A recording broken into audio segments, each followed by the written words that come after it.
All right, let's get right into it. We're going to tackle a massive question today. How in the world does a machine actually learn anything? We're going to pull back the curtain on this whole process, how you go from a complete mess of random numbers to something that can actually recognize patterns. So think about this for a second. How would you teach a computer to see? I mean, for us, it's totally second nature, right?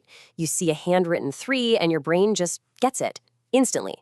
But how do you translate that intuition to a machine that only speaks the language of math? Well, for the kind of neural network we're talking about today, the answer involves, get this, about 13,000 different knobs that you have to tune. Yeah, 13,000. These are basically all the internal settings, the little dials that control everything the network does.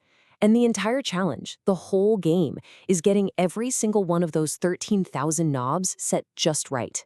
Okay, so that brings us to the big learning problem. You've got to start somewhere, right? And in machine learning, that somewhere is usually just chaos, complete randomness.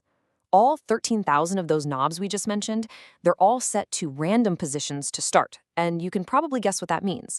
The network's first attempt is, to put it mildly, a total disaster. Like you feed it a picture of a number, and what it spits out is complete gibberish. It has absolutely no clue what it's looking at. So that's the real question, isn't it? How do we give it a nudge? How do we guide this thing from a state of total confusion to actually getting it right? How do we tell it to get better?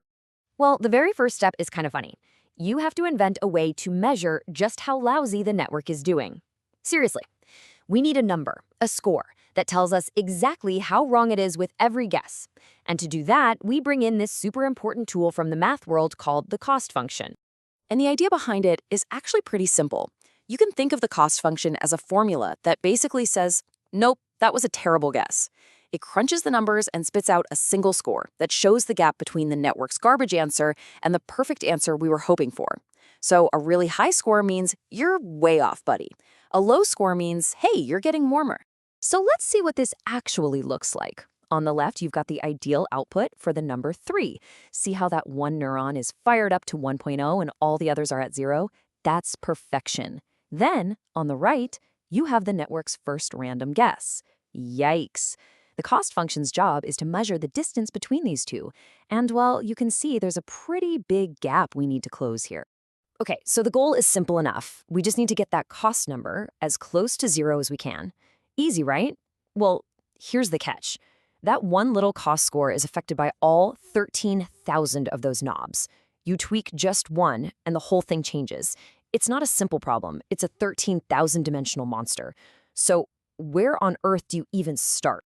And this is where we get to the really elegant, beautiful idea at the heart of how these things learn. We're going to use a simple analogy. Imagine you're just trying to roll down a hill. To even start to wrap our heads around this huge problem, we've got to shrink it down to something we can actually picture in our minds. Okay, so imagine this. You're standing on some random hill, it's pitch black, and all you want to do is get to the lowest point. What's your move? Well, you'd probably feel the ground with your foot, right? Figure out which way the slope goes down. Then you take one small, careful step in that downhill direction, and then you do it again, and again, and again, until you're at the bottom of a valley and there's nowhere lower to go. The source material for this explainer puts it just perfectly. The quote is, "The image you might have in mind here is a ball rolling down a hill." And it's such a great mental picture, isn't it? It captures the intuition of this whole complex process. You don't have to think, gravity just does the work, pulling the ball to the nearest low point. All right, so a ball rolling down a hill, that's simple enough. We can all picture that. But how do we take that beautifully simple idea and apply it to our absolutely insane 13,000-dimensional problem? How does that work? For that, we need a special mathematical tool. It's called the gradient. The best way to think about it is just as a fancy multi-dimensional version of slope. No matter where you are in that crazy 13,000-dimensional landscape, the gradient is basically an arrow. And that arrow always points in the direction of the steepest way uphill. So, if we want to go downhill, you guessed it, we just flip that arrow around and follow the negative gradient. And this is the key. That negative gradient is our perfect compass. It tells us exactly which way to go, and not just in one direction, but for all 13,000 of our knobs, all at once. Even better, it tells us which knobs are the most important to turn. It literally points us to the adjustments that will give us the biggest bang for our buck in making that cost score go down.